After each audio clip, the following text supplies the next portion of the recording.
but before it comes on. How would you like to see 5 real-life examples? Nope. Thank you very much. Let's delve into AES and talk about, what's good about it, how it works, and why it was judged. That's that Australian accent, or is it UK? Good enough to Tell me down below, the advanced encryption because I don't know. So why AES is AES? Why AES is AES, or why Rindal is AES. Have you heard of Rindal? Rindal? No. No. I don't know what this is either. It does not even spell like it sounds. RIJNDAE. I guess L. Okay, so in that perhaps slightly infuriating way, I managed to not say anything about how it works in the last video at all. How AES works. Computer Let's start with file. a few numbers that we briefly mentioned in the last video. Right? AES is a 128-bit symmetric block cipher. That means it takes 128 bits of message and it encrypts it into 128 bits of ciphertext with some key. Now that key can either be 128, 192, or 256 bits. And that gives you... Now, we got some really smart people in the world to come up with stuff like this.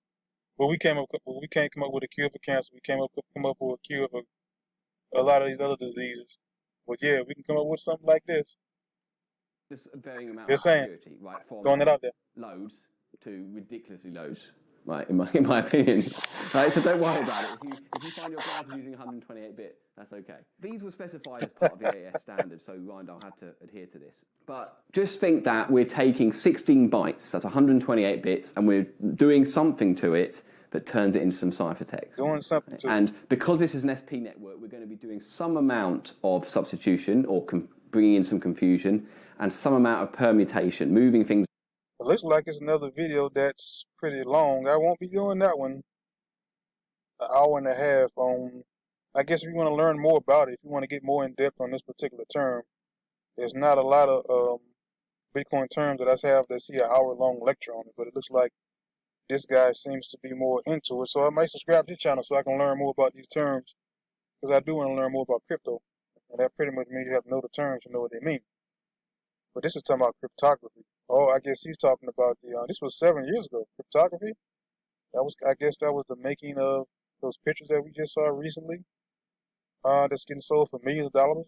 But he's talking about cryptography 7 years ago. I've never heard of it. But let's get back to this.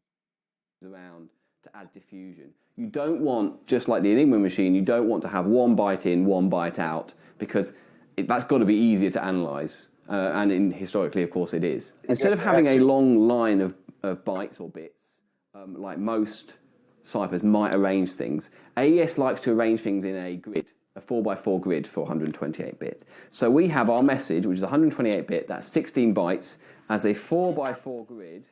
Every time I try and draw a grid, it always goes wrong. So byte 0 is going to be in here, and byte 1, and byte 2, and byte 3, and then 4, 5, 6, 7. So it's column major order.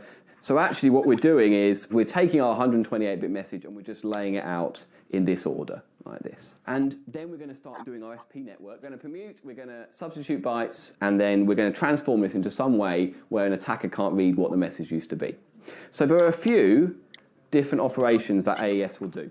But remember that everything in AES happens on this 4x4 grid. All right, so what we're going to do, remember we've got the SP network, we're going to have substitution, permutation, and we're going to add our key in as well at some point. So this is our plain text, and we're going to first bring in a part of our key, and we're going to perform an XOR operation. All right, we then, remember, we put in our key intermediate between the rounds to, that's our secrecy. Right, the rest of the algorithm is fully published and public. Then we're going to do our round. So that's going to be substitute bytes. Then we're going to shift rows. And then finally, we're going to mix columns. And this is going to be our substitution. And this is going to be our permutation. And finally, at the end of each round, we're going to add our key. Add. It kind of looked like it went through the definition already, so I really don't want to go through this whole video just for explanation on what it does. I just want to know what it is. Let me fast forward this a little bit more.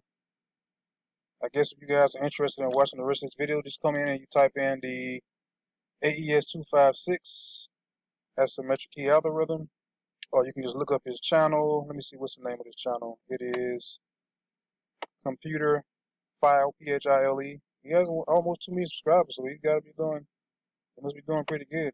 He must know his stuff. But if you want to know more about this, just come back to this video. and check it out. I'm going to skip forward a little bit. If you want to watch this, I guess that's when you want to watch it in its entirety. Come back and find this particular video here of interest. What's particularly nifty for me about AES? Yeah, I don't want to know the ins and outs of it. I just want to know what it is.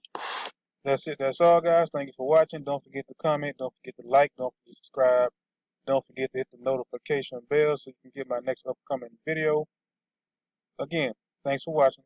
Passive Income Trucker.